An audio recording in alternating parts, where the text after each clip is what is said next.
Attorney Respicio handang harapin ang kasong isinampa laban sa kanya ng Commission on Elections.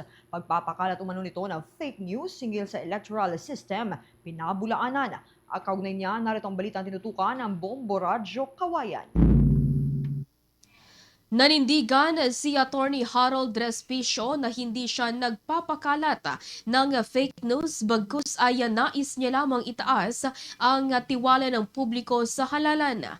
Si Attorney Respicio ay kandidato sa pagkabisi alkalde sa Reyna Mercedes Isabela na nahaharap sa disbarment case matapos sampahan ng kasong cyber libel ng Commission on Elections sa pangunguna ni COMELEC Chairman George Erwin Garcia.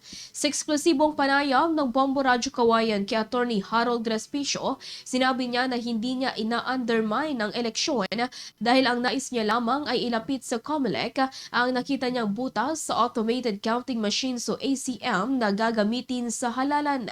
Gate nito na pwedeng mahack ang mga ACMs kung ito ay konektado sa internet, lalo na kung corrupted ang source code nito, kaya naman nanawagan siya sa COMELEC na huwag i-connect sa internet ang ACM habang bumoboto ang mga botante at habang nagpiprint ng election return upang matiyak na tama ang mga lalabas na resulta. Nakakalungkot lang anya dahil pinapatahimik ng pamahalaan ang mga kagaya niyang concerned citizen na nais lamang magsalita hinggil sa kanilang puna at suwesyon sa mga transaksyon ng gobyerno.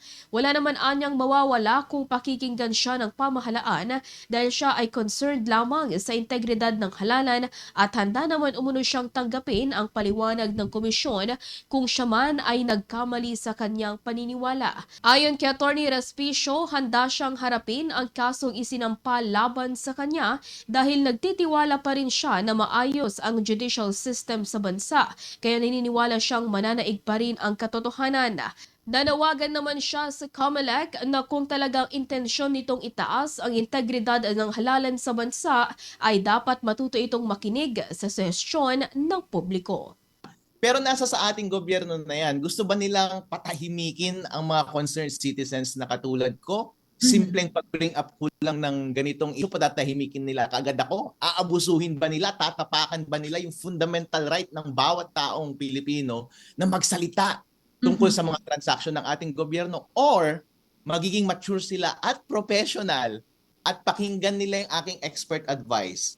At kung tama naman, ay sundin mo, walang mawawala. Napakasimple lang ng suggestion, walang mawawala sa atin. Pero kapag mali naman, sabihin mo sa akin kung bakit ako mali.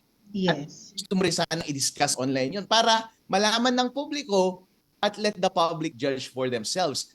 Parang ngayon tuloy ang nangyayari, lahat na tuloy ng publiko ngayon, curious na curious. Ano ba yung sinasabi ko doon sa video na yun? Sana nga hindi nila pinatanggal para Yes. ang public ang humusga. At iyan ang ulat mula rito sa Bombo Radyo Kawayan. Para sa Bombo Network News, ako si Bombo Jamaica Barbas. Para sa #1 and most trusted radio network in the country, Bombo Radyo Philippines. Besta Radyo, Bombo!